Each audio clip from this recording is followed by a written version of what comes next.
Bonjour. Aujourd'hui, je vais vous lire un discours intitulé « Nourrir 10 milliards de personnes, comment cultiver nos terres non cultivables ».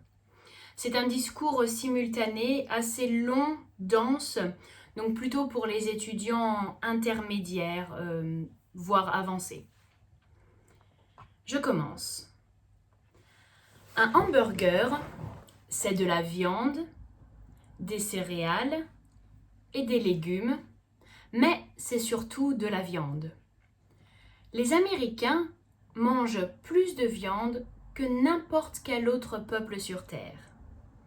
Mais la viande est une source de nourriture qui n'est pas efficace.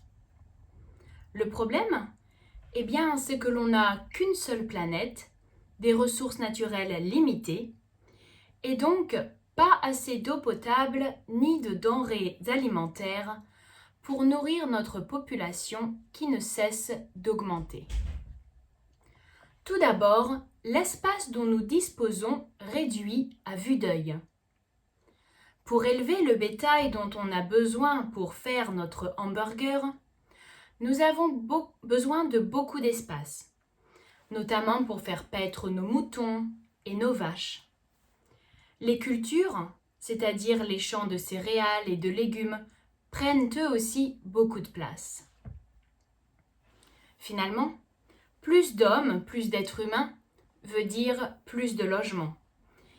Et donc les villes ne cessent de s'étendre et d'empiéter sur le reste de notre territoire.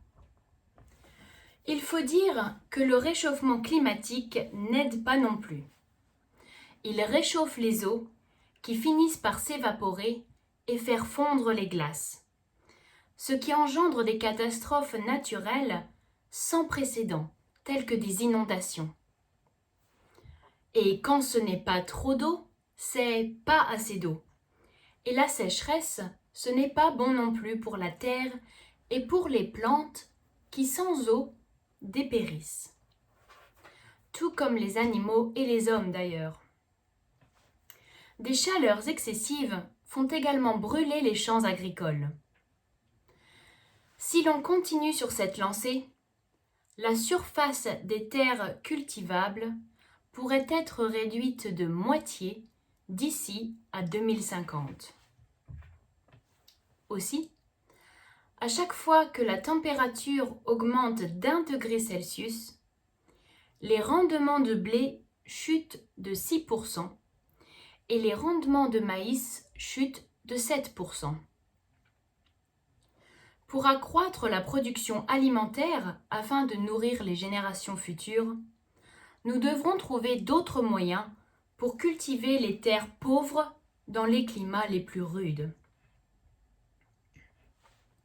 La pollution est un autre fléau.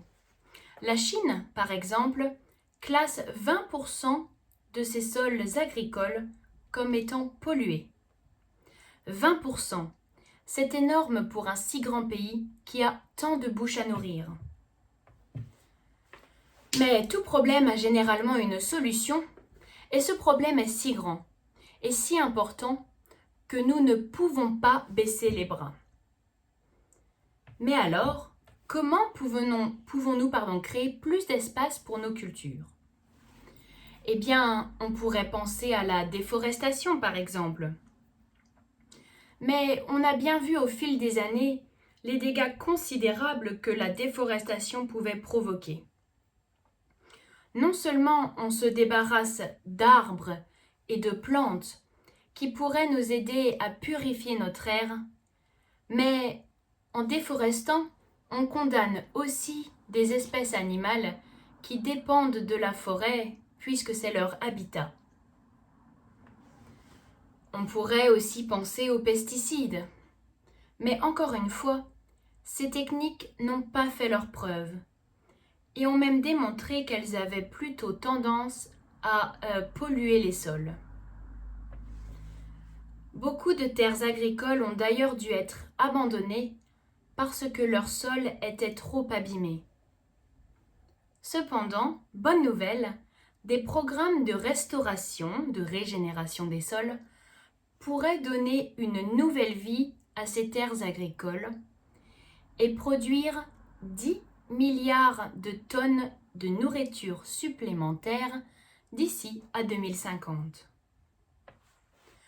L'un des moyens les plus anciens et les plus simples pour restaurer des terres agricoles épuisées, c'est de les laisser en jachère, c'est-à-dire inexploitées, non cultivées. Ce procédé peut prendre du temps, mais il peut être amélioré en remplaçant des espèces d'herbes, de buissons et d'arbres autochtones, locaux c'est-à-dire. Au Soudan, par exemple, les semis, les graines, sont fournis gratuitement aux agriculteurs qui les plantent juste avant d'abandonner une parcelle pour la laisser donc en jachère. Les agriculteurs l'entretiennent et y font paître leurs animaux. Le fumier généré par ces animaux ajoute des éléments nutritifs au sol. En ce qui concerne la pollution, certains polluants peuvent être éliminés sans utiliser de produits chimiques. Certains OGM et certaines plantes réduisent activement la toxicité des sols. C'est le cas d'ailleurs du saule arbustif. C'est un type de buisson qui extrait efficacement un polluant que l'on appelle cadmium. Ces processus sont longs et coûteux, mais ils ont permis de transformer des friches polluées en terres agricoles productives dans des pays tels que le Mali ou encore la Mauritanie. Chaque année, l'équivalent de la moitié de la Grande-Bretagne se transforme en désert quelque part dans le monde. Mais de nouvelles façons de cultiver ces paysages hostiles sont mises au point. L'un d'eux, c'est le projet de la forêt du Sahara, c'est son nom, le projet de la forêt du Sahara. Ce projet utilise l'énergie solaire pour dessaler l'eau saumâtre, c'est-à-dire salée, qui sert ensuite à irriguer des serres où les légumes peuvent donc pousser toute l'année. Je trouve cette idée ingénieuse. Cette distillation est l'une des plus anciennes méthodes pour traiter l'eau de mer et la transformer en eau potable. Cette technique est basée sur les principes de l'évaporation et de la condensation. L'eau est chauffée jusqu'à ce qu'elle s'évapore.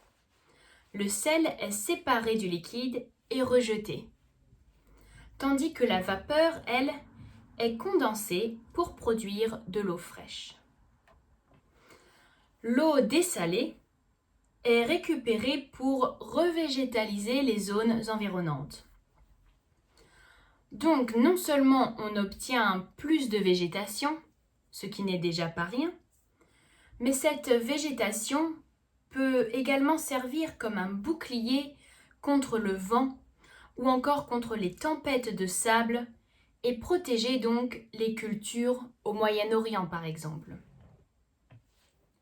En conclusion, nous avons bien un problème grandissant que nous ne pouvons éviter.